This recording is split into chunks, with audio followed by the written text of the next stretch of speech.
Hello and welcome back to my YouTube channel.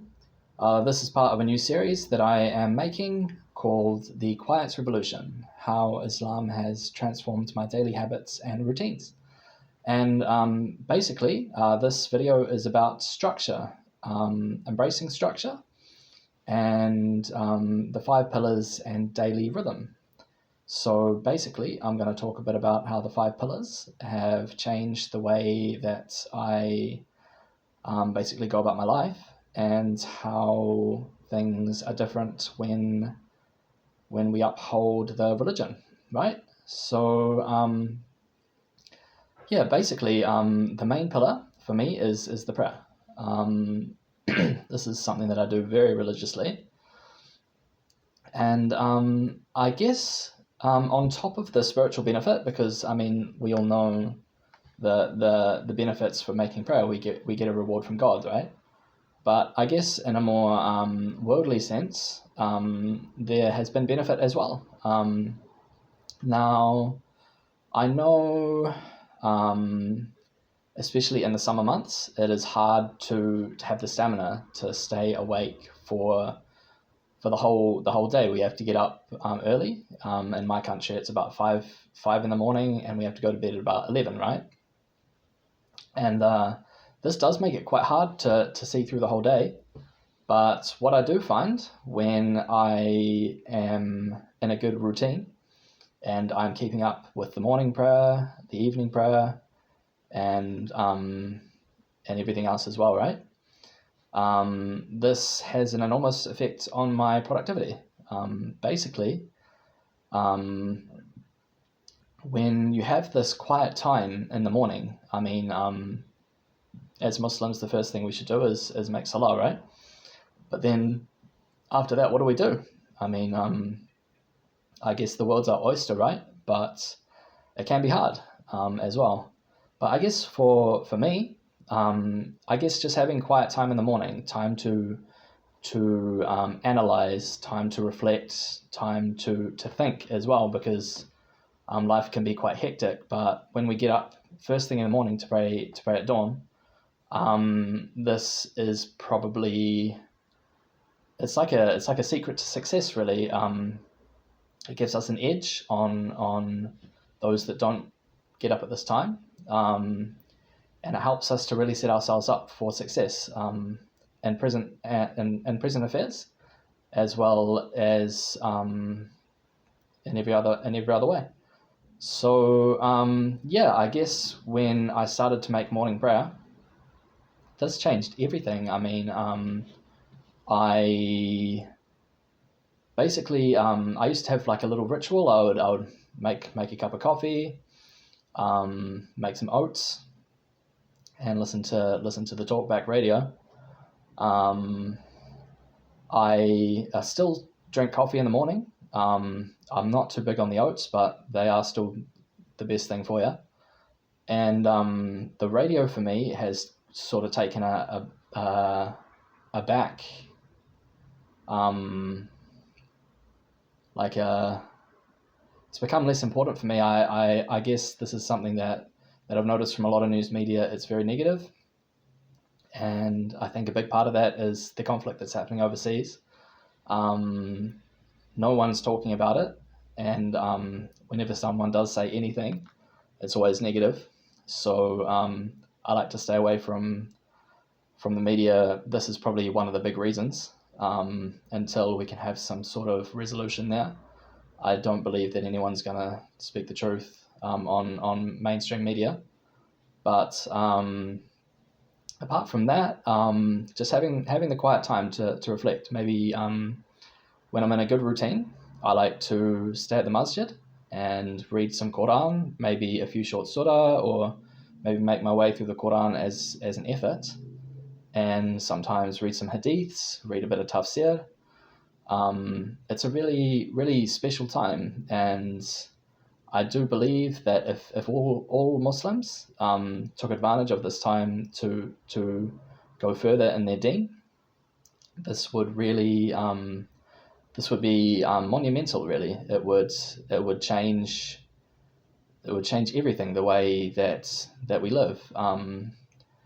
I know for me it's been enormous. I am always, you know, seeking God when I read the Quran, and learning a lot of useful knowledge when I read the Hadiths, and when I get time, doing a bit of tafsir as well is a really good exercise in spirituality. And yeah, I guess the mornings is a really special part for me. I really love getting up. Well, I find it hard to get up in the morning, but the reward of getting up for the morning prayer is incredible. It's the key to success, really. And I guess on top of that, there's the evenings as well. Now, I've always been a bit of a night owl, and I like to. I would always be awake anyway at night, but I guess the difference now is the nights become more of a time for reflection. So it's usually a bit quieter. Um, like, I guess this is actually something that I've more or less just considered, but the evenings for us, when we're praying and when we're in a good routine, the evenings can be almost as reflective as the mornings as well. I mean, we can't sit around pondering all day, because that's not a way to live. But if we can just do a little bit of spiritual practice, maybe read a tiny bit of Quran or listen to a khutbah, this is probably one of the best things we can do. I know I like to spend a little bit of time watching videos, but the reality of the internet is it can get a bit overbearing. So I guess the evenings for me, they used to be a time to maybe stay up and just I used to play guitar a lot, but now I just try to reflect, take a bit of time, calm, find a bit of calm, and I guess it's a lot different now. I guess because we have this eternal goal that we're aiming for, we can't always push ourselves so hard to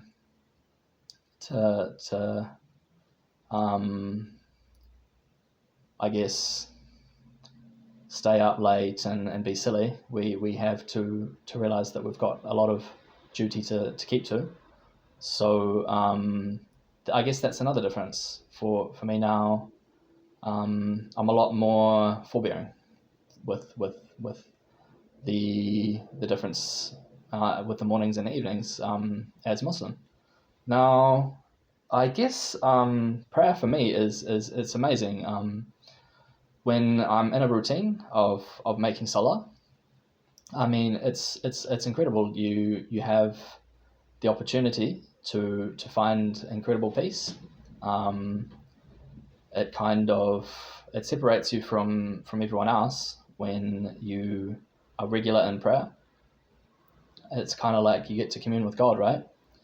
And when people are missing out on this amazing bounty, it's I don't know how people live.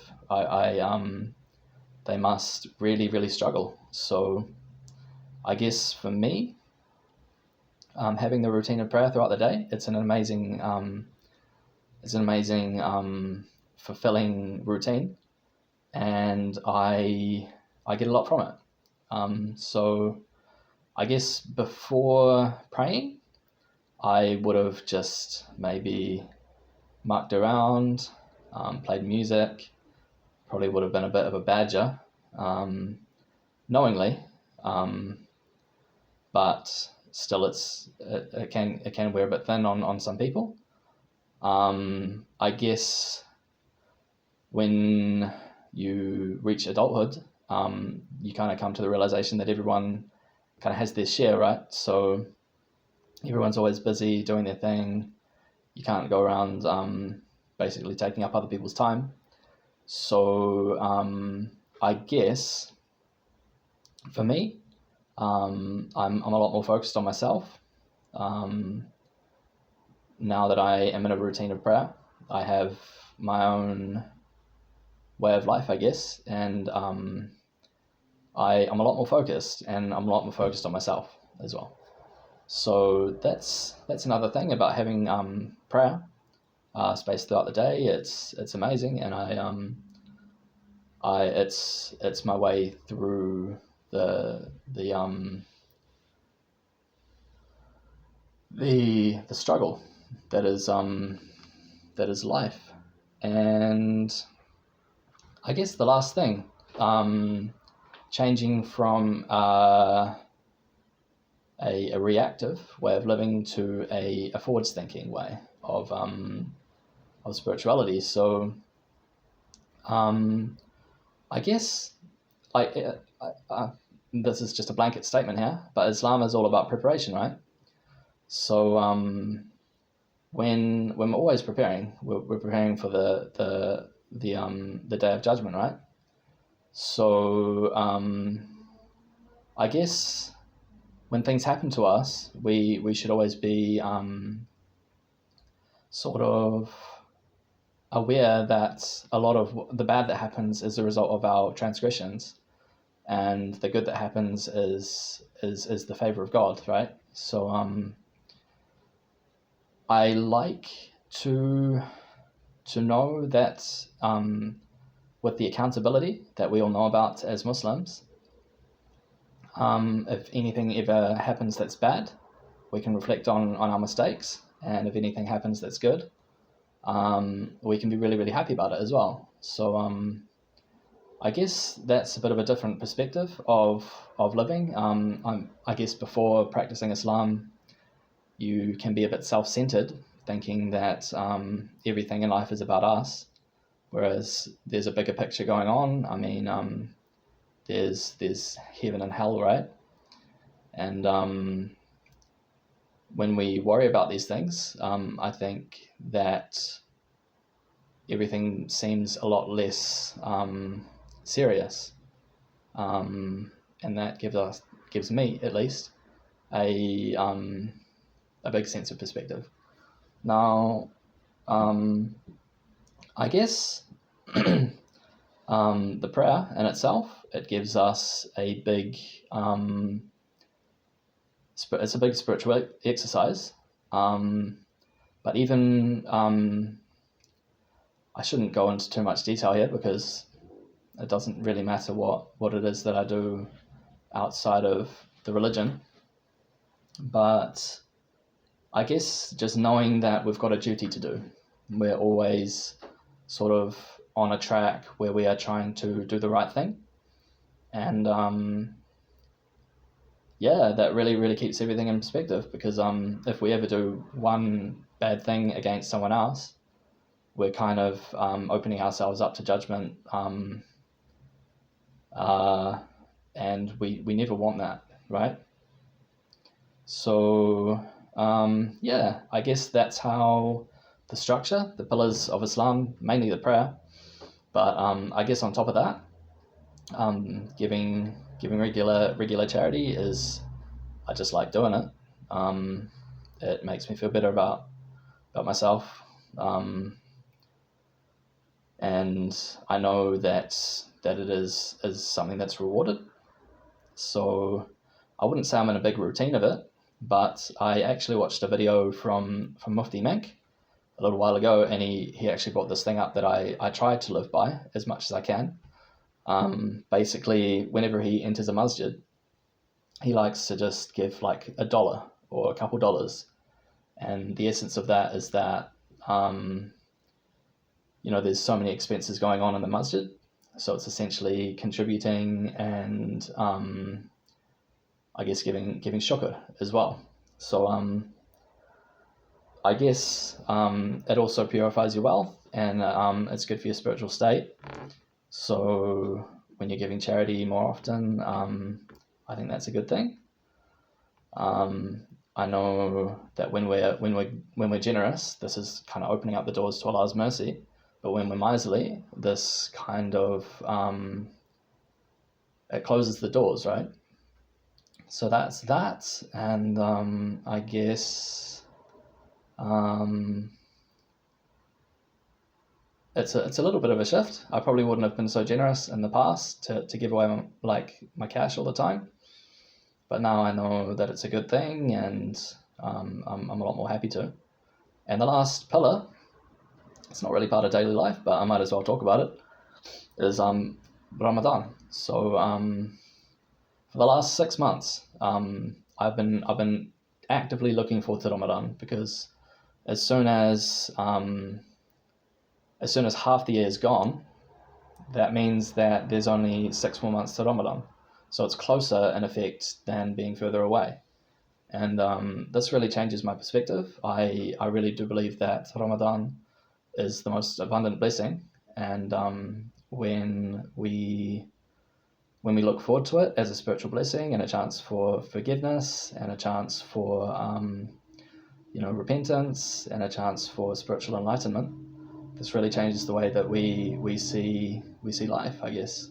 So we kind of get a chance to refill our spiritual tanks, and it gives us enough forbearance to carry on with our daily struggles. So that's everything I have to share about the 5 pillars. And the last one, Hajj, I haven't done it yet, but it's a goal.